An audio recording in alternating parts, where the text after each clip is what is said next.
में और साल 2017 में कोलंबो में मुझे इस कार्यक्रम से जुड़ने का, आपके बीच आने का मौका मिला था। हाँ, इस बार परिस्थितियां ही कुछ और हैं, इसलिए आमने सामने आकर के आपसे मुलाकात नहीं हो पा रही। साथियों, भगवान बुद्ध का वचन है, मनो पुब्बम गमा धम्मा, मनो सेट्टा मनोमया, यानी धम्म मन से ही होता है, मन ही प्रधान है, सारी प्रवृत्तियों का अगुवा है। इसलिए आपका और मेरा मन का जो जुड़ाव है, उसके कारण सशरीर उपस्थिति की कभी उतनी महसूस नहीं होती। आपके बीच आना बहुत खुशी की बात होती, लेकिन अभी हालात हमें वो परमिट नहीं करते हैं और इसलिए दूर से ही टेक्नोलॉजी के माध्यम से आपने मुझे अपनी बात रखने का अवसर दिया। इससे बढ़कर के संतोष और क्या हो सकता है। साथियों, लॉकडाउन की इस विकट परिस्थितियों में भी वर्चुअल बैसाख बुद्धि पूर्णिमा दिवस समारोह, इसके इस आयोजन के लिए अंतर्राष्ट्रीय बौद्ध संघ प्रशंसा के पात्र है। आपके इस अभिनव प्रयास के कारण ही इस आयोजन में विश्व भर के लाखों अनुयायी एक दूसरे के साथ जुड़ रहे हैं। लुम्बिनी, बोधगया, सारनाथ और कुशीनगर के अलावा श्रीलंका के श्री अनुराधापुर स्तूप और वासुदेवा मंदिर में हो रहे समारोहों का इस तरह एकीकरण कितनी अद्भुत कल्पना है, कितना सुंदर दृश्य है। हर जगह हो रहे पूजा कार्यक्रमों का ऑनलाइन प्रसारण होना अपने आप में अद्भुत अनुभव है।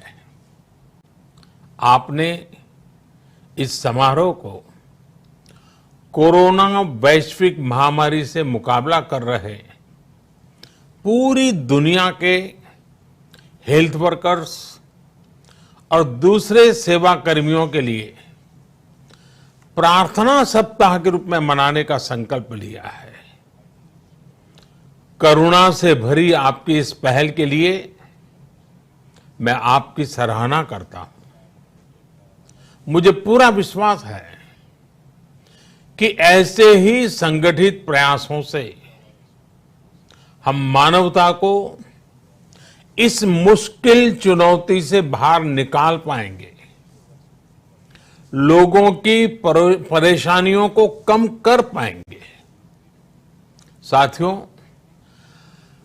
प्रत्येक जीवन की मुश्किल को दूर करने के संदेश और संकल्प ने भारत की सभ्यता को, संस्कृति को हमेशा दिशा दिखाई है। भगवान बुद्ध ने भारत की संस्कृति और इस महान परंपरा को बहुत समृद्ध किया है। वो अपना दीपक स्वयं बने और अपनी जीवन यात्रा में दूसरों के जीवन को भी प्रकाशित करते रहे। और इसलिए बुद्ध किसी एक परिस्थिति तक सीमित नहीं है, किसी एक प्रसंग तक सीमित नहीं है। सिद्धार्थ के जन्म, सिद्धार्थ के गौतम होने से पहले और उसके बाद इतनी शताब्दियों में समय का चक्र अनेक स्थितियों परिस्थितियों को समेटते हुए निरंतर चल रहा है। समय बदला, स्थिति बदली, समाज की व्यवस्थाएं बदली, लेकिन भगवान बुद्ध का संदेश हमारे जीवन में निरंतर प्रवाहमान रहा है। ये सिर्फ इसलिए संभव हो पाया है क्योंकि बुद्ध सिर्फ एक नाम नहीं है, बल्कि एक पवित्र विचार भी है। एक ऐसा विचार जो प्रत्येक मानव के हृदय में धड़कता है, मानवता का मार्गदर्शन करता है। बुद्ध त्याग और तपस्या की सीमा है। बुद्ध सेवा और समर्पण का पर्याय है। बुद्ध मजबूत इच्छा शक्ति से सामाजिक परिवर्तन की पराकाष्ठा है। बुद्ध वो है जो स्वयं को तपाकर, स्वयं को खपाकर, खुद को न्योछावर करके पूरी दुनिया में आनंद फैलाने के लिए समर्पित है। और हम सभी का सौभाग्य देखिए, इस समय हम अपने आसपास ऐसे अनेकों लोगों को देख रहे हैं जो दूसरों की सेवा के लिए, किसी मरीज के इलाज के लिए, किसी गरीब को भोजन कराने के लिए, किसी अस्पताल में सफाई के लिए, किसी सड़क पर कानून व्यवस्था बनाए रखने के लिए चौबीसों घंटे काम कर रहे हैं। भारत में, भारत के बाहर ऐसा प्रत्येक व्यक्ति, विश्व के हर कोने में ऐसा प्रत्येक व्यक्ति अभिनंदन का पात्र है, नमन का पात्र है। साथियों, ऐसे समय में जब दुनिया में उथल पुथल है, कई बार दुख, निराशा, हताशा का भाव बहुत ज्यादा दिखता है, तब भगवान बुद्ध की सीख और भी प्रासंगिक हो जाती है। भगवान बुद्ध कहते थे कि मानव को निरंतर ये प्रयास करना चाहिए कि वो कठिन स्थितियों पर विजय प्राप्त करे, उनसे बाहर निकले। थक कर रुक जाना ये विकल्प नहीं हो सकता। आज हम सब भी एक कठिन परिस्थिति से निकलने के लिए निरंतर जुटे हुए हैं, साथ मिलकर काम कर रहे हैं। भगवान बुद्ध के बताए 4 सत्य यानी दया, करुणा, सुख दुख के प्रति समभाव और जो जैसा है उसको उसी रूप में स्वीकारना, ये सत्य निरंतर भारत भूमि की प्रेरणा बने हुए है। आज आप भी देख रहे हैं कि भारत निस्वार्थ भाव से, बिना किसी भेद के अपने यहां भी और पूरे विश्व में कहीं भी संकट में घिरे व्यक्ति के साथ पूरी मजबूती से खड़ा है। लाभ हानि, समर्थ असमर्थ से अलग हमारे लिए संकट की ये घड़ी सहायता करने की है।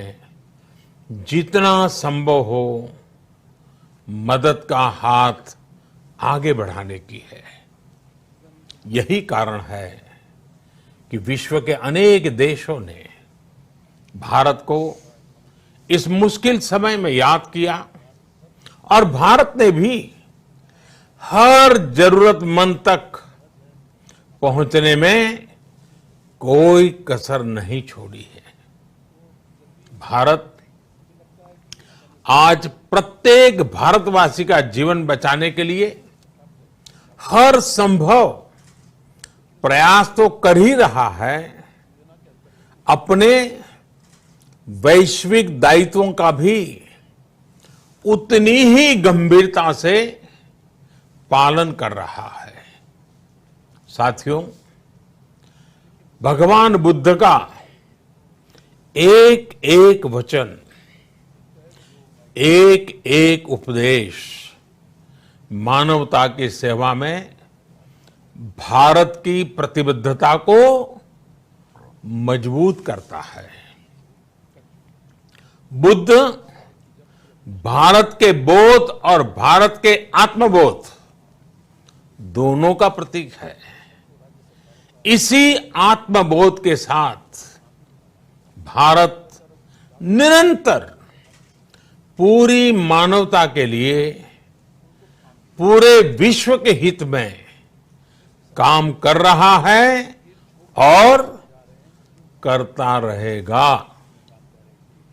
भारत की प्रगति हमेशा विश्व की प्रगति में सहायक होगी।